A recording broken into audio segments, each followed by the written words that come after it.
My distant sister unexpectedly enters my life and asks my family to take care of her baby. When we refuse, we discover that she secretly took our cats to a shelter and filled out all the paperwork for them to be euthanized. Here's what happened. Signed up as the YouTube idiot, I hit the bell to activate notifications and start this story. To understand it, some information is necessary. My father had a longtime sterile friend who requested a sperm donation from my father. He agreed, on the condition of not getting directly involved, as he already had a family, including my half-sister Lily, the result of my mother's first marriage. My father's friend agreed to the conditions, the donation occurred, and Petunia was born. Unfortunately, my father's friend passed away shortly after Petunia's birth. Her mother, only 4 months old at the time, remarried a wealthy man. Fast forward 16 years, Petunia contacts my father on Facebook, demanding to see him. He, cautious, tries to contact her mother without success and says they will only meet if her mother approves and arranges the meeting. Petunia shows up with bags, and my father sees a car leaving, revealing that she was abandoned by her parents during the summer. During this period, she makes us unhappy as we cannot provide the same standard of living she was accustomed to. Attempts to contact her mother are ignored, as they are on vacation in Europe. Despite being reluctant, my father does not call the police, feeling sorry for Petunia. After the summer, we thought she would go her way, but 3 years later, she returns with a baby, trying to convince my sister Lily to be a babysitter. Lily refuses, claiming she does not like children and will only take care of Petunia's cats. She refuses to accept the rejection, insisting that we take care of the baby. The situation worsens when Petunia, outraged, defames my sister on social media, accusing us of ruining her life. We ignore the accusations, but the peace is short-lived. 2 days ago, Petunia showed up at home wanting to talk to my father. He was busy, asked her to wait in the living room for a few minutes, enough time for her to take my sister's cat and disappear. My father was shocked to return and discover what happened, but there was little he could do. When my mother and sister arrived home, they noticed the absence of the cats. We assumed they escaped when Petunia appeared. Now, we are frantically looking for them, calling for our precious felines. My sister is facing an intense panic attack, leading my father to call an ambulance after she faints. She is going through a severe anxiety crisis, being hospitalized while my mother accompanies her, while my father is dedicated to searching for the cats. I keep in touch with my mother through messages, and she informs me that my sister is hospitalized for observation. Both my father and I are distressed because we know that if we don't find the cats, or worse, if we find them dead, my sister's situation may worsen. After almost losing hope, we received a call from my older brother. We found out that Petunia had taken the cats to the Humane Society, where he worked, claiming they needed to be euthanized immediately. He didn't see her hand them over, as he was busy, but he recognized the animals and managed to have my father reclaim ownership of the cats. Now, my father is determined to initiate legal action and a police case for the theft of property and the harm caused to my sister. When questioning Petunia about her actions, she justified that she wanted Lily to be a babysitter without worrying about the cats, adding a smiling emoji. Someone inquired about the reasons for Petunia's abandonment by her mother and stepfather. The operations response indicated that the intention was to leave her there during the summer. Updating the situation, my sister is back home after undergoing various medical tests due to stress, including stress tests, blood tests, and electrocardiograms. She was diagnosed with broken heart syndrome, being medicated and monitored to prevent recurrences. Petunia has been arrested for theft, and my father filed a detailed report. Additionally, a warrant for her arrest has been issued due to her probation and attempted escape. My brother obtained the login sheet from the Humane Society, revealing that Petunia signed my sister's name, resulting in a possible fraud charge. A restraining order has been implemented to prevent future contact between Petunia and our immediate family. Petunia's mother and stepfather are threatening to sue our family for harassment, claiming that we are responsible for her being under custody now. As a result, all our accounts on social networks have been blocked or deleted because we don't trust her and her parents not to create fake accounts. In a year, there will be an update, without details due to the ongoing case. However, Petunia is facing additional charges, as well as her parents. First, they lost custody of the baby, who was handed over to the father and grandparents. Second, we had to move due to Petunia's harassment and attacks.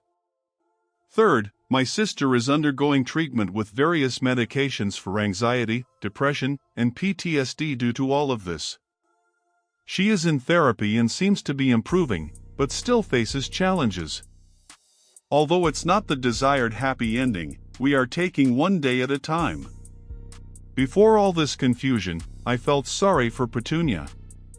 She didn't choose to be born into this situation, where her biological father donated sperm to his best friend, making him her father. Unfortunately, he passed away, and she didn't have the opportunity to meet him. I imagine this situation would be difficult for anyone. Perhaps her motivation is to reconnect with her biological family, especially with the father who is directly linked to her. However, she chose to face the situation in an intimidating way instead of seeking a gentler approach. The operation realized that when Petunia came in the first summer, she caused unhappiness by pointing out lifestyle differences. Perhaps she is trying to share her experiences, seeking a connection, even when they don't have much in common. When she returned 3 years later with the baby, it seems like she wanted to use the child as a bridge between her and the family side that welcomed her. However, the way she did it was as if she was trying to get rid of the child in the same way she was abandoned by them 3 years earlier. The father's confusion arises from the initial agreement with the friend, which was not to get involved since he already had a family. However, the friend died, and the father couldn't fulfill the agreement. The initial story sparked compassion, but everything changed when Petunia deliberately misinterpreted Lily's words about taking care only of the cats. Her attempt to solve the problem by sacrificing the cats is an absurd and disturbing solution. And then she simply disappears, not sharing anything with anyone until the information is revealed by the Humane Society Center. Perhaps this was her dark way of retaliating against the entire situation she had to face throughout her life, something no one can identify with. But honestly, taking it out on the cats is not the solution. If you were in this situation and someone did something like that to your cats, how would you deal with everything? Share below.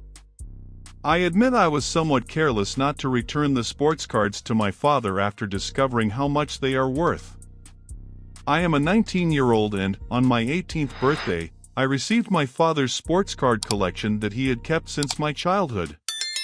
Recently, I sent the best ones for evaluation and, upon receiving them last week, I was surprised by how much some of them were worth. Research revealed that this money would be crucial to pay for my college, leaving a significant amount still available. So that's how it happened.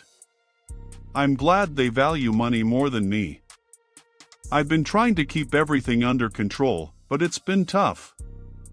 Fortunately, my girlfriend is by my side to comfort me. She's amazing. Maybe I'll use some of this extra money to plan a vacation for both of us.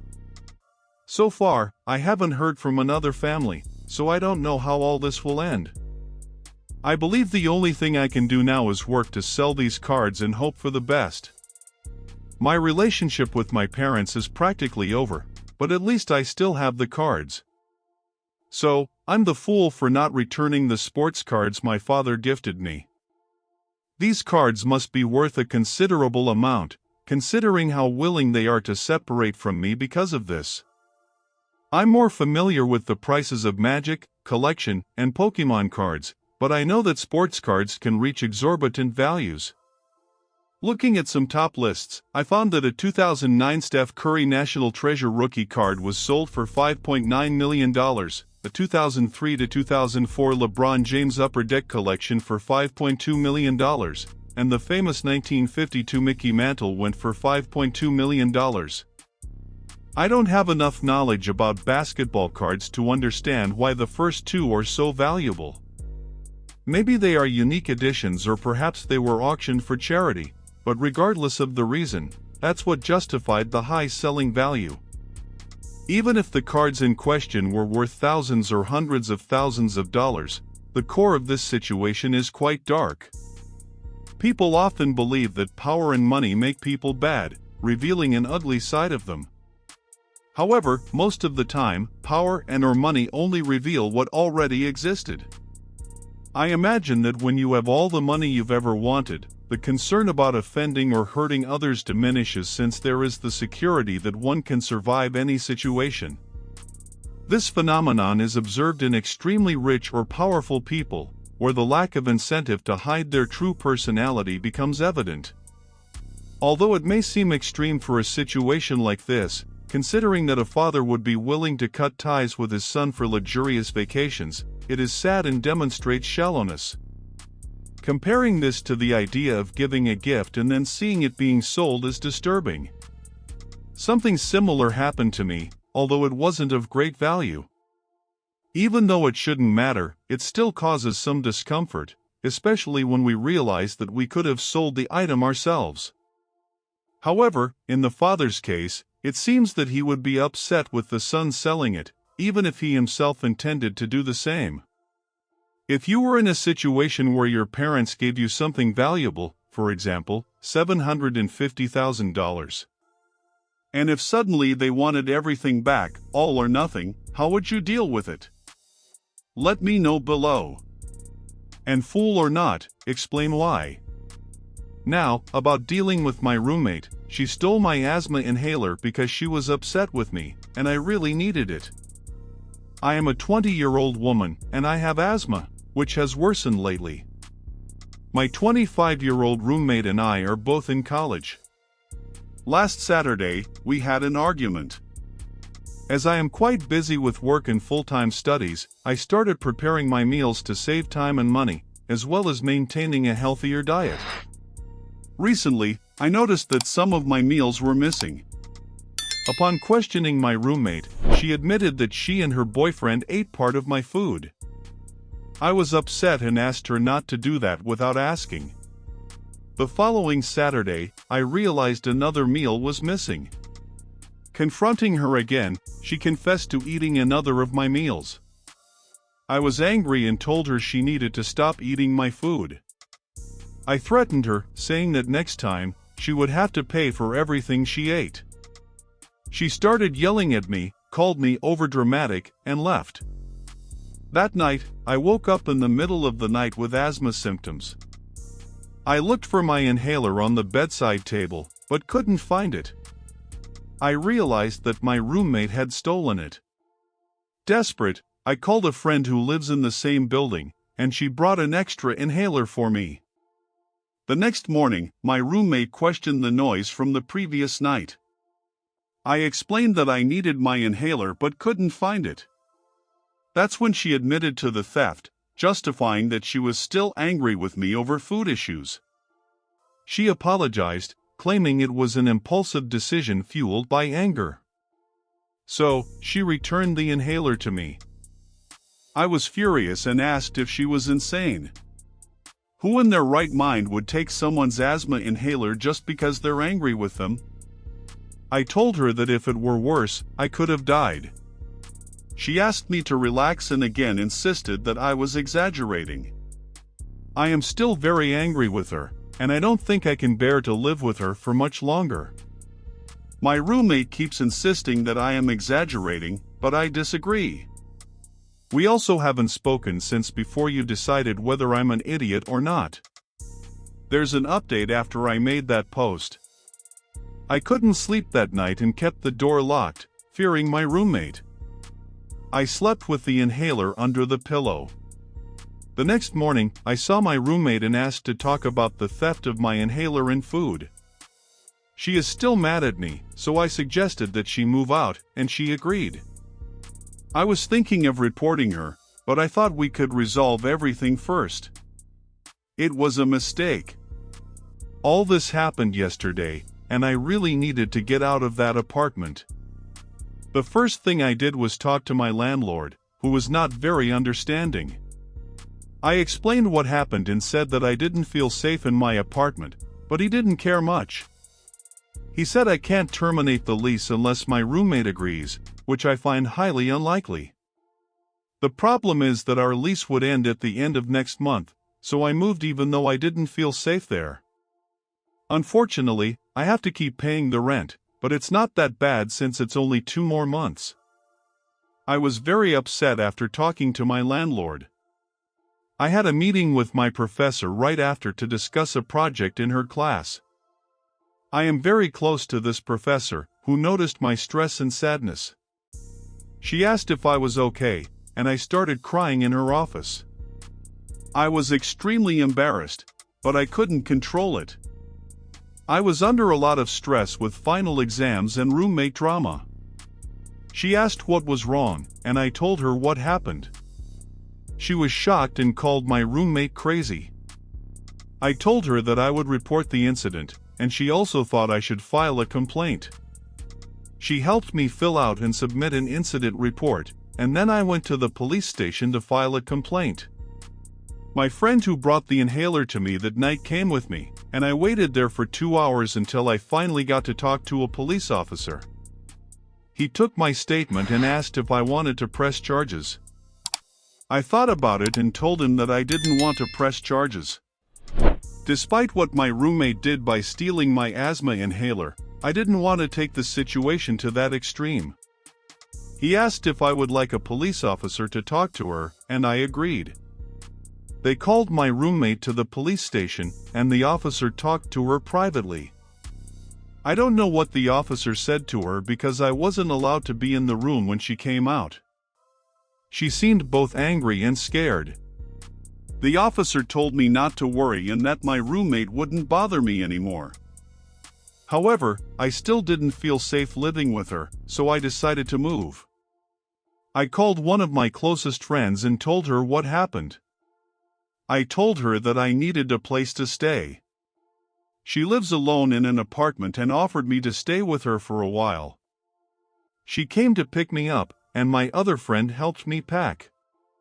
It didn't take long since I didn't have many things. I took my basic necessities like clothes, laptop, medications, etc. I left the rest of my things in the room, locking the door so my roommate couldn't enter. Now, I am staying at my friend's apartment. The place is a bit small, but she made it cozy. I sleep on the sofa, which is surprisingly comfortable. At least, here, I feel safe. I don't plan to stay for long, as I have some money saved, and I've already started looking for apartments. The last few days have been long and extremely stressful. I'm trying to get through the rest of my final exams. Regarding the question of whether I am an idiot or not, honestly, it's a terrible situation. Imagine if I didn't have a friend at that moment or if the asthma attack got worse. People often don't understand how serious something like this can be. Being in a real moment of panic or stress and not being able to have what you need to breathe is scary. It's as if some people don't understand that others have serious food allergies. There are situations where people try to play pranks, mess with food allergies, and don't realize how serious these allergies can be. Fortunately, in this case, I had good friends around. One friend had a spare asthma inhaler to use overnight, and another friend offered a place for me to stay. It seems like the bad roommate still hasn't received the message, even as she was leaving the police station. It's probably better for me to just move on because who knows what kind of retaliation that bad roommate could try. All because she wasn't getting free food constantly. Let me know how you would deal with it if you needed an inhaler, and you found out that someone you know stole it from you as a form of revenge. How would you handle it? What would you do? What could you do? Let me know below. As for the question of whether I'm an idiot or not, the situation is clearly terrible, and I hope people understand the gravity of it. Thank you for watching until the end of this video on my Reddit channel. I hope you enjoyed the shared story. If you did, don't forget to leave your like, subscribe to the channel, and activate the notification bell so you don't miss any content.